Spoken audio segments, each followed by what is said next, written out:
গণতন্ত্রের অন্যতম প্রধান জিনিস হচ্ছে কিন্তু সহ্য ক্ষমতা। আমাদের গণতন্ত্রে বিশ্বাস করি, আমাদেরকে অনেক অনেক কথা বলবে, আমাদের সমালোচনা করবে, কিন্তু সেই ক্ষেত্রে আমাদেরকে ধৈর্যের সঙ্গে সামনের দিকে এগিয়ে যেতে হবে। আরেকটি কথা আমি যেটা অনেকেই আছেন, আমাদের ঢাকা মহানগরের নেতৃবৃন্দ আছেন, ছাত্রদল, যুবদল, অঙ্গ সংগঠনের সবাই আছেন এখানে।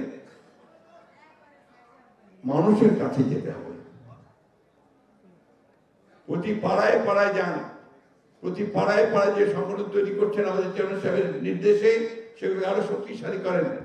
ছাত্রদল প্রতিটি শিক্ষা প্রতিষ্ঠানে শক্তিশালী অবস্থান গ্রহণ করেন এবং আমরা যেন আমাদের রাজনীতি দিয়ে সামনের দিকে এগিয়ে যেতে পারি। সংস্কার তো শুরু করেছি আমরা 2 বছর আগে। আমাদের নেতা ভারপ্রাপ্ত চেয়ারম্যান মহোদয় 31 দফা দিয়েছেন, তাই না?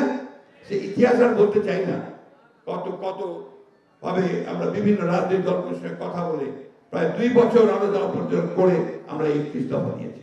31 দফার মধ্যে সবকিছুই আছে। তাই ওই যুক্তি খুব খোলা যুক্তি, যে আগে সংস্কার হবে তারপরে নির্বাচন হবে।